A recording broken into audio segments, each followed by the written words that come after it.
하나님 아버지, 오늘 주님의 거룩한 성전에 우리의 영혼의 발걸음을 옮긴 모든 성도들의 기도에 응답해 주셔서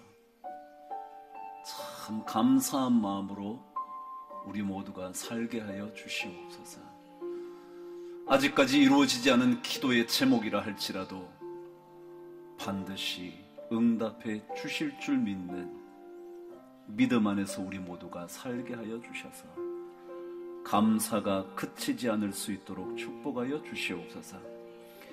기도하다가 주님의 뜻을 더 발견할 수 있도록, 더 잘 찾을 수 있도록 우리의 기도에 은혜를 더하여 주시옵소서. 예수 그리스도 이름으로 기도드리옵나이다. 아멘. 한번 다시 한번요. 우리의 기도에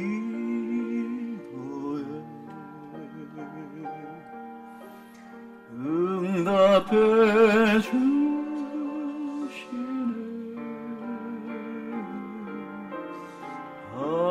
하나님 아버지, 참 감사합니다. 하나님 아버지 참 감사합니다. 하나님 아버지 참 감사합니다.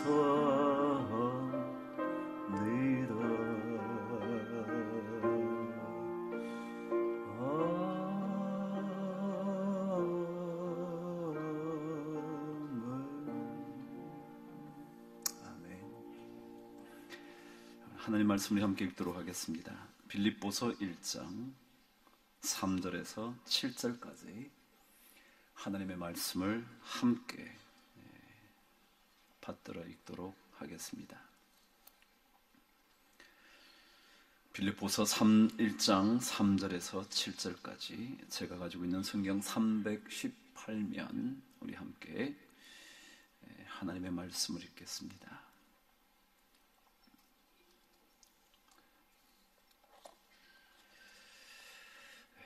다 찾으셨으면 하나님의 말씀을 함께 읽겠습니다. 시작. 내가 너희를 생각할 때마다 나의 하나님께 감사하며 간구할 때마다 너희 무리를 위하여 기쁨으로 항상 간구함은 너희가 첫날부터 이제까지 복음을 위한 일에 참여하고 있기 때문이라. 너희 안에서 착한 일을 시작하시니가 그리스도 예수의 날까지 이루실 줄을 우리는 확신하노라. 내가 너희 무리를 위하여 이와 같이 생각하는 것이 마땅하니 이는 너희가 내 마음에 있음이며 나의 매임과 복음을 변명함과 확정함에 너희가 다 나와 함께 은혜에 참여한 자가 됨이라. 아멘. 제가 하나님의 말씀을 다시 한번 읽을 텐데요. 제가 일부에도 그렇게 요청을 했습니다. 여러분 눈을 감고 하나님께서 저에게, 여러분에게 무슨 말씀을 하실런지 한번 기대하는 마음으로 이 말씀을 잘 한번 새겨들어 보시죠. 전부 다 눈을 감고요. 제가 읽겠습니다.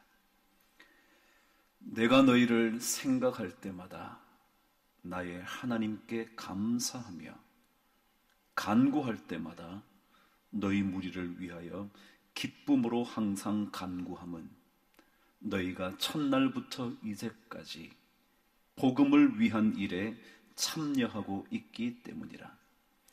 너희 안에서 착한 일을 시작하시니가 그리스도 예수의 날까지 이루실 줄을 우리가 확신하노라. 내가 너희 무리를 위하여 이와 같이 생각하는 것이 마땅하니 이는 너희가 내 마음에 있음이며 나의 매임과 복음을 변명함과 확정함에 너희가 다 나와 함께 은혜에 참여한 자가 됨이라. 아멘.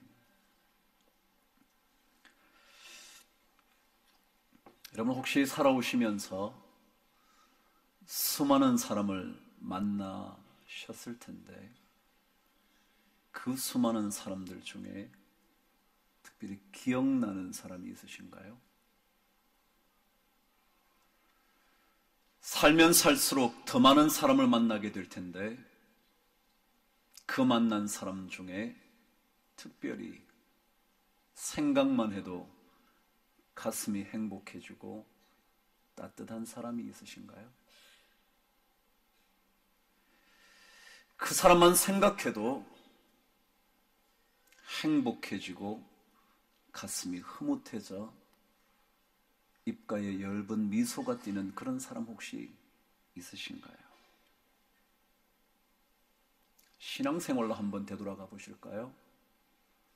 여러분, 신앙생활 하시면서 혹시라도 만났던 사람 중에 그 사람, 그 집사님, 그 장로님, 그 권사님, 혹은 그 목사님 떠오르는 분 계시나요? 신앙생활 하면서 참 이런 사람 어디 가서 만날 수 있을까? 세상 친구보다 더 행복한 만남의 주인공 혹시 기억나시는 분 계시나요? 여러분, 신앙생활은 변화가 주제입니다. 예수 그리스도를 만남으로 우리의 삶이 달라지는 거죠. 그 변화의 첫 번째는 신분의 변화라 그럽니다. 죄 많은 우리의 삶이 예수 그리스도를 만남으로 하나님의 거룩한 친백성, 하나님의 자녀가 되는 신분의 변화를 경험합니다. 죄악의 삶에서 벗어나 하나님의 자녀가 되므로 그분의 상속자가 되는 신분의 변화가 반드시 일어나는 거죠. 근데 그것만이 아닐 거예요. 예수 그리스도를 만나고 나면 삶에도 변화가 일어납니다. 예수 그리스도를 만남으로 인하여 삶의 가치관이 바뀌고 삶의 모양새가 달라지는 거죠. 그럼 혹시 삶이 달라지셨나요? 예수 그리스도를 만난 이후에 이전의 삶과 다른 그 무엇이 여러분과 저를 통해서 보여지는가요? 요즘 자녀 교육이 대세랍니다. 그렇죠, 자녀 잘 기르고 싶은 마음이야 어떤 부모이든 동일하게 갖는 꿈이고 소망일 겁니다. 그런데 자녀 교육에 대하여 전문적으로 연구하는 사람들의 이야기는 늘 결론이 이렇답니다. 자녀 교육보다 더 중요한 것은 부모 교육이라는 겁니다. 부모에게 제대로 교육을 받지 못한 자녀들은 아무리 이 땅에서 다른 교육을 잘 받아도 사회의 일탈 현상의 주인공이 되고 만답니다. 부모에게 교육을 잘 받아야 되는데, 그렇다면 사실은 자녀 교육보다 부모 교육이 더 중요한데, 예수 그리스도를 만난 우리 자녀 앞에서 우리는 어떤가요? 조금씩 적어도 예수 만난 이후에 변화되고 있음을 혹시라도 자녀들이 보고는 있을까요? 혹시라도 예수 믿고 나더니 엄마 아빠의 달라진 모습 때문에 자녀가 혹시라도 충격을 받은 적은 있을까요? 오늘 말씀은요, 사도 바울의 옥중의 서신 중에 가장 최고라 불리는 빌립보서 말씀이에요. 옥중에 갇혀 있으면서 그가 쓴 기쁨의 편지이기 때문에 어느 누구도 이 설교만큼은 수도 없이 들었을 가능성이 있는 말씀이죠. 근데 오늘 저는 이 말씀을 다시 한번 묵상하면서 과연 여러분과 저는 어떤 성도로 기억되고 싶은지, 어떤 성도로 남고 싶은지 한번 묵상해 보고 싶은 겁니다. 목사이기 이전에 성도인 제가, 장로와 권사와 직분을 받은 여러분이기 이전에 거룩한 하나님의 백성인 성도로서 어떻게 기억되어 남고 싶은지 한번 묵상해 보고 싶은 겁니다. 혹시라도 이런 기억으로 남아 있을 수 있다면 얼마나 좋을까 생각해 보는 거죠. 아, 그 목사님, 아, 그 집사님, 아, 그 장로님, 아, 그분, 이런 말이 저절로 입 밖으로 터져 나올 수만 있다면 아마도 그분은 예수 믿고 변화받은 성도일 것이 분명합니다. 오늘 사도 바울은 우리들에게 그런 사람이 어떤 사람일까 확인시켜주고 우리로 하여금 그런 하나님의 사람으로 남아있도록 도전하고 계신다고 저는 믿습니다. 그런 사람이 어떤 사람일까? 그 첫 번째는 오늘 3절에서 이렇게 기록되어 있습니다. 함께 읽으실까요? 시작. 내가 너희를 생각할 때마다 나의 하나님께 감사하며. 무슨 말인지 충분히 이해하시겠죠? 내가 그 사람을 생각할 때마다, 그 사람이 생각날 때마다 하나님께 저절로 감사가 터져 나오는 그 사람, 그런 사람으로 남아 있어야 한다는 겁니다. 그분을 생각하면 하나님께 감사가 저절로 터져 나온다면 참으로 아름다운 성도일 겁니다. 여러분을 보시면서, 아빠인 나를 보면서, 엄마인 여러분을 보시면서 우리의 자녀들이 아, 하나님 정말 고마워요. 저런 아빠, 저런 엄마 우리에게 주셔서 참 감사해요. 라고 기도할 수 있다면, 혹시라도 많은 자녀들 중에 그 자녀를 보면 그래, 저 자녀 주신 하나님께 감사해야지. 그래서 그 자녀 때문에 모든 어려움을 인내할 수 있지 라고 생각이 든다면, 그래서 그 하나님께, 우리의 하나님께 감사드릴 수 있다면 그 사람은 정말 아름답고도 존귀한 자녀일 겁니다. 저에게 그런 꿈이 있습니다. 제가 미국에서 목회할 때도 자주 이런 얘기를 했습니다. 혹시라도 제가 성도님들과 이별을 한 이후에 혹시라도 아, 그 목사님, 황 목사님 기억하면, 하나님께 감사할 수 있다면, 그런 하나님을 우리에게 보내주신 하나님께 감사할 수 있다면, 그런 성도들이 저를 그렇게 기억할 수 있다면 얼마나 좋을까? 저는 그런 꿈이 있습니다. 그런 목회자로 기억되고 싶은 꿈이 있습니다. 우리 성도들도 마찬가지 이해하시는 않을까요? 그분을 생각하면, 어쩌다가 여러분과 제가 한 교회를 섬기게 됐는데 그분을 생각하면, 그래 그 집사님, 그 집사님, 그래 그 장로님, 그래 우리 조장 권사님, 우리 구역장 집사님, 그분 생각하면 그런 분 만난 것 참 축복이지 생각하며 하나님께 감사 기도를 드릴 수가 있다면, 그 인생은 예수 만나 변화받은 인생임에 분명할 겁니다.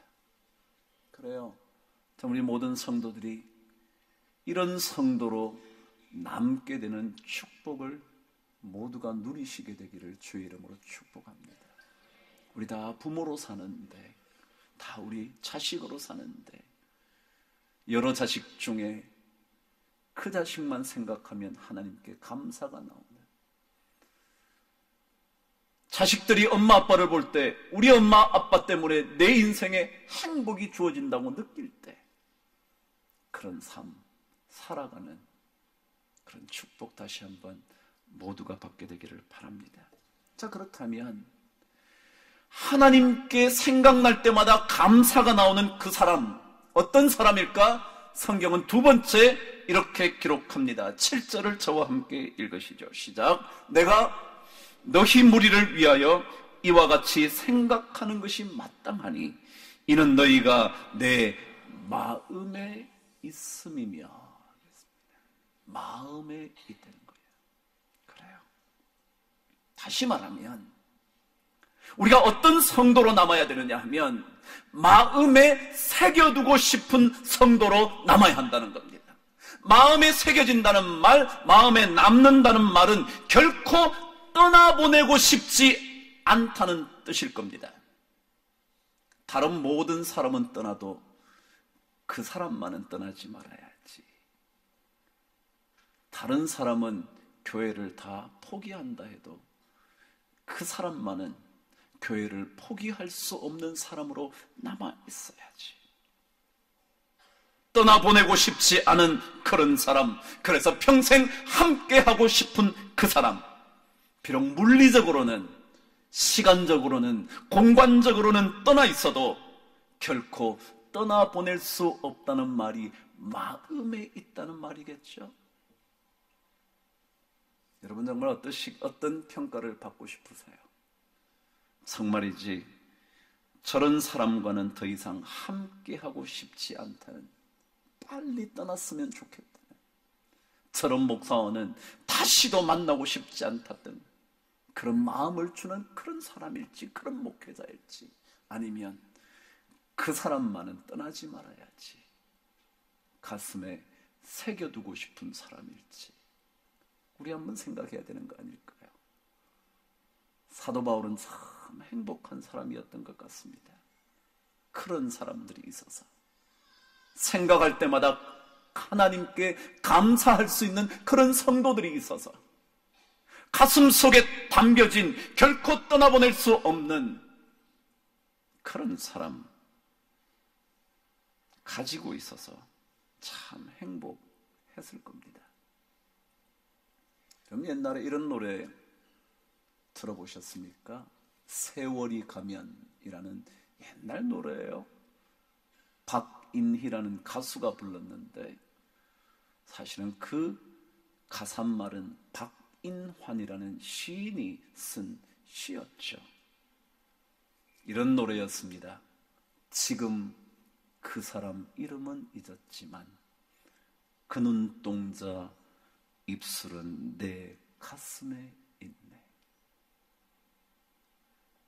그 사람은 잊어버렸어요. 이름은 잊어버렸어요. 수많은 사람이라 그 사람 이름은 알지 못할지 모르지만 그 사람을 생각하면 그와 함께 대화할 때 보았던 눈동자 가슴에 있대요. 바람이 불고 비가 올 때도 그 벤치 위에 나뭇잎이 떨어지고 나뭇잎에 덮여서 흙이 된다 할지라도 그 사람이 내 가슴에 남아있다고 불렀던 노래 기억하시나요? 지금 그 사람 이름은 잊었지만, 그래요, 제가 어찌 수많은 사람 다 기억하겠습니까? 이름은 잊었지만 가슴에 남아있는 그 사람. 성경 사도 바울은 이렇게 말합니다. 내 가슴에, 내 마음에 있으니며. 전 여러분과 제가 언제인가 다 떠나게 되겠죠? 그럴 때에도 가슴에 새겨지는, 가슴에 남아있게 되는 그런 사람으로 살 수 있게 되기를 바랍니다. 이것이 바로 하나님께서 바울이 빌립보 교인들에게 편지를 쓰면서 들려주고 싶은 얘기였을 것 같습니다. 그런데 오늘 말씀은 그런 성도, 빌립보 성도가 바울에게 그렇게 기억되는 이유가 있다고 적어두고 있습니다. 단순히 그 사람들을 그리워하는 것만이 아니라, 단순히 감상적인 그리움이 아니라 분명한 이유 하나 때문에 그 사람들을 그렇게 기억하고 가슴에 새겨두고 있다고 기록해주고 있습니다. 그것이 바로 5절 말씀입니다. 저와 함께 읽겠습니다. 시작. 너희가 첫날부터 이제까지 복음을 위한 일에 참여하고 있기 때문에 너희들을 생각할 때마다 하나님께 감사하고 간구할 때마다 기쁨으로 간구할 수 있다고. 그래서 내 마음에 새겨져 있다고. 첫날부터 지금까지 복음을 위한 일에 함께하고 있기 때문이라는 거죠. 다시 말하면 어떤 사람으로 우리가 남아야 되느냐 하면, 그 사람, 그 장로님, 그 집사님, 그 권사님, 그 초장님, 하나님의 일에 열심이었던 사람이지, 한결같이 첫날부터 지금까지 복음을 듣게 되었던 빌립보 교인들에게 복음이 전달됐던 그 첫날부터, 그리고 지금 감옥에 갇혀있는 지금까지 변함없이 하나님의 일에 열심을 내었던 성도였기 때문에 사도 바울은 하나님께 감사했대요. 그래요. 여러분과 제가 다른 이유 때문에 만나지 않았어요. 여러분과 많은 성도들끼리 다른 이유 때문에 이 교회에 오게 되지 않았어요. 하나님의 복음 때문에 같이 앉아 있게 된 공동체 성도들이 된 거죠. 그래서 만일 신앙생활을 하는 하나님의 사람이라면 하나님 복음 때문에 기억되어 가슴에 새겨져야 한다는 겁니다. 성도라면 하나님 복음 때문에, 목사라는 타이틀 때문에 저를 기억하는 것이 아니라, 그 교회 장로였기 때문에 기억되는 것이 아니라, 하나님의 일을 위하여 자신의 삶을 드렸던 사람이었기 때문에 지금까지 가슴에 남아있다고 말할 수 있는, 그래서 그 사람이 기도 중에 기억되는 사람이어야 한다는 겁니다. 제가 공병호라는 분의 책을 아마도 옛날에 자주 인용했을 겁니다. 제가 이런 말까지 드렸습니다. 저는 공병호 씨의 글은 거의 다 읽었다고 말할 만큼 그분의 책은 거의 사다 읽었습니다. 제가 언젠가도 한번 말씀드렸는지 모르지만 그분은 글을 읽다 보면 이분은 꼭 그리스도인 같다라고 말한 적이 있었습니다. 그때까지는 그분이 그리스도인인 줄 몰랐습니다. 다만 그런 느낌이 있었다는 거죠. 근데 그분이 최근에 책 한 권을 썼는데 제목이 공병호의 성경 공부라는 책이었습니다. 참 독특하죠? 이분은 고려대학교 경제학과를 졸업하고 미국의 휴스턴에 있는 라이스 대학이라는 유명한 대학에서 경제학 박사학위를 받았습니다. 1인 기업을 이끌고 있는데 우리나라의 경제 경영 전문가로 평가를 받을 뿐만 아니라 변화 관리 전문가로 명성을 떨치고 있는 사람입니다. 1년에 300회 이상 강연을 하러 다닌다면 얼마나 유명한지 아시겠습니까? 365일밖에 되지 않는 중에 300일이 넘도록 강연을 하고 다닙니다. 그분이 내리는 경제의 분석, 그분이 무언가 경영에 관하여 미래를 제시해주는 그런 것 때문에 유명해진 사람이랍니다. 그래서 그분이 자기 관리에 대한 이야기조차도 많은 사람들에게 설득력이 있는 사람이죠. 근데 그분이 최근에 엉뚱하게도 공병호의 성경 공부, 성경에서 답을 찾다라는 책을 썼습니다. 그분 얘기가 그렇습니다. 이 책을 왜 쓰게 되었냐? 왜 쓰게 되었냐? 이유를 머리글에서 길게 썼습니다. 그는 고등학교 때, 대학교 때 유학을 가서 신혼생활을 하면서 예배당을 오고 가곤 했답니다. 그러나 믿음에 깊이 들어가 본 적은 없었다는 거예요. 그런데 최근에 어느 날 아내가 채소를 다듬고 있는데 채소를 다듬으면서 한 목회자의 설교를 듣고 있다가 자기도 옆에서 듣게 됐는데 그 말씀을 듣다가 갑자기 말씀이 자기 안으로 확 들어오더랍니다. 그날부터 그가 말씀을 읽고 듣기를 시작하는데 밥 먹을 때든지 자동차를 탈 때든지 길을 갈 때든지 운동을 할 때든지 틈만 나면 하나님의 말씀을 스폰지처럼 받아들이기 시작을 했다는 겁니다. 근데 이 사람은 여러분이 아시는 대로 수많은 책들을 읽으면서 글로든지 강연으로든지 사람들에게 감동을 주고 있었는데 자기 자신이 인생의 근본 문제의 생각을 하기 시작했다는 겁니다. 50이 넘을 때쯤에. 그분은 저보다 한 3, 4년, 4, 5년 정도 빠른 분입니다. 50이 넘을 때 인생의 근본 문제를 생각했다는 거예요. 그래서 그때부터 고전을 읽기 시작했다는 거죠. 그래서 서양 철학의 고전, 동양 철학의 고전들을 계속 읽으면서 흔히 말하면 인문학에 관하여 그가 집중하면서 책을 거기에 관하여 4권이나 또 썼답니다. 공병호의 고전 강독 그렇게 썼죠. 그런데 그분 얘기가 그렇습니다. 그런 사람들을 연구하면 연구할수록 그들의 가장 중요한 이슈가 영혼의 문제였다는 사실을 알게 됐다는 겁니다. 동양 철학의 고전이든지 서양 철학의 고전이든지 그 철학의 이슈가 영혼의 문제더라. 그래서 자기도 파고들기 시작했는데 연구하면 연구할수록 거기에서는 해답이 주어지지 않더라는 겁니다. 그러다가 조금 전에 말씀드린 아내가 듣고 있었던 목회자의 설교를 듣다가 자기도 모르게 저기에 답이 있네 라고 말하면서 그때부터 성경을 읽기 시작을 했다는 거죠. 그러고는 그분이 이렇게 말을 했습니다. 예수님을 나의 주인으로 받아들인 다음에 정말 삶에서 많은 변화가 일어났습니다. 저 자신도 그렇고 가족들도 그런 변화를 크게 느낄 수 있을 정도였으니까요. 예수를 만나고 영혼의 문제에 답을 찾고 난 다음 삶의 변화가 있었다는 거예요. 그러고는 이렇게 적었습니다. 우리가 누군가를 사랑한다면 행복감을 느낌과 동시에 그 사랑한 대상을 널리 알리고 싶은 욕구를 갖게 되지요.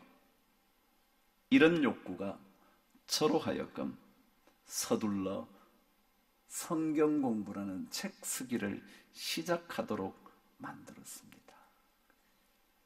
우리가 어떻게 기억되어야 되는가 하면 좋은 사람으로, 괜찮은 사람으로, 그래요, 그렇게 기억에 남아야겠지만 하나님의 사람이라면 하나님의 일 때문에 하나님께서 우리에게 어떻게 역사했는지를 알려주고 싶어서 주의 일을 열심히, 그 하나님의 일 때문에, 복음을 위한 일 때문에 인내하기도 하고 참기도 하고 양보하기도 하고 물러서기도 하고 손해보기도 하는 그런 사람으로 기억되도록, 그것 때문에 사도 바울은 빌립보 교인들을 잊을 수 없는 사람이라고 말하고 있다는 겁니다.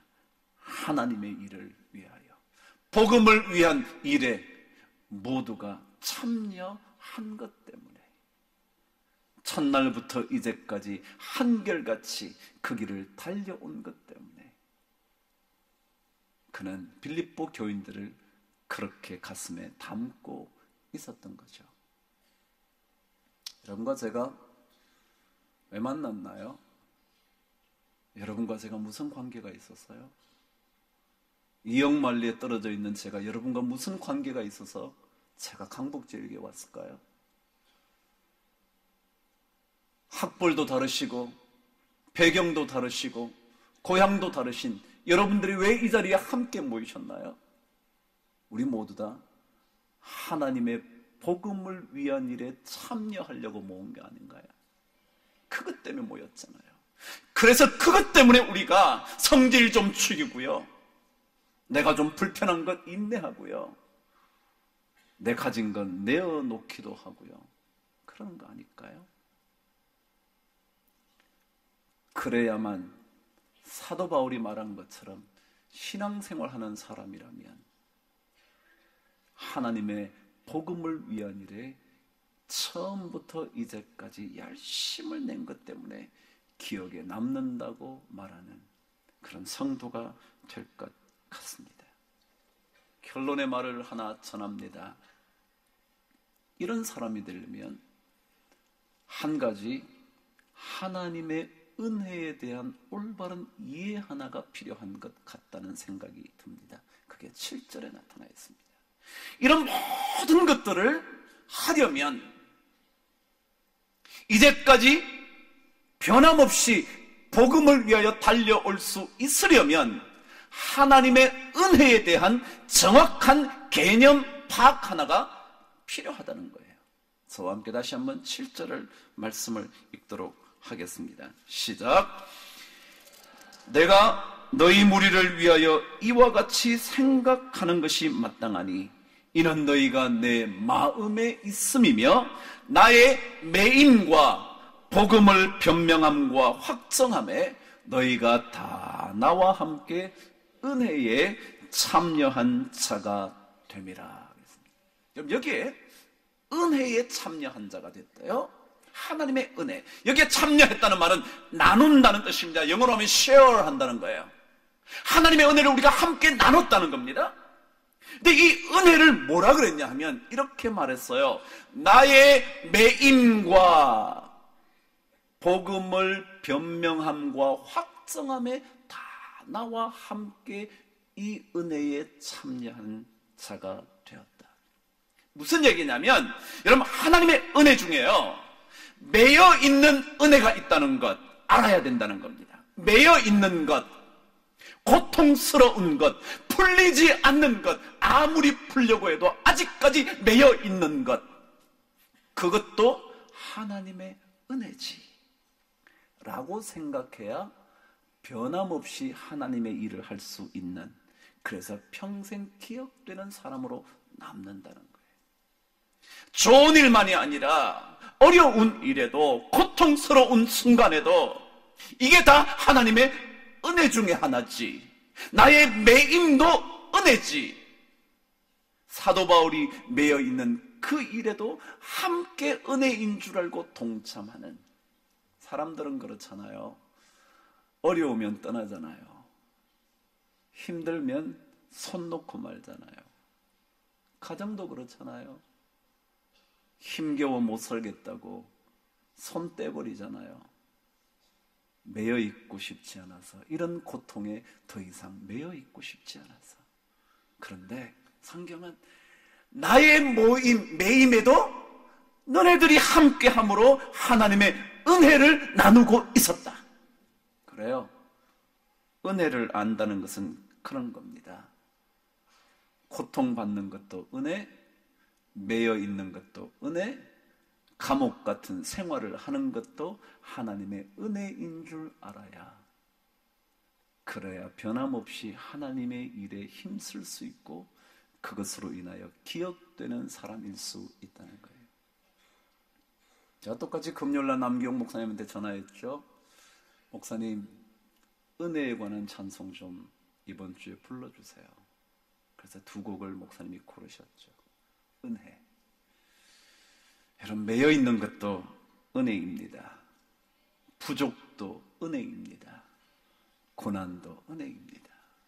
이 은혜에 대한 정확한 인식이 있어야 우리는 변하지 않고 주의 일에, 변치 않고 가정에, 변치 않고 여러분의 일터에서 하나님의 사람으로 기억될 수 있을 겁니다.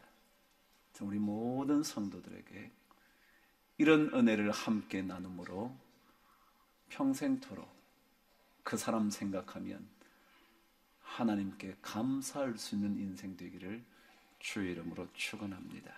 기도하겠습니다. 하나님 아버지, 우리 모두가 주님 오실 그때까지 하나님의 좋은 일꾼으로 가슴에 남아있게 되는 인생 살도록 축복하여 주시옵소서. 우리 언젠가 다 떠나고 헤어질 텐데 그때 그 집사님, 그 장로님, 그 목사님 생각하면 하나님께 터져나오는 감사를 막을 길 없는 인생 되도록 축복하여 주시옵소서. 좋은 일만이 아니라 어려운 일에도 하나님의 은혜는 쏟아지는 줄 깨닫고 첫날부터 지금까지 한결같은 걸음 걸어갈 수 있도록 도와주시옵소서. 예수 그리스도 이름으로 기도드리옵나이다. 아멘.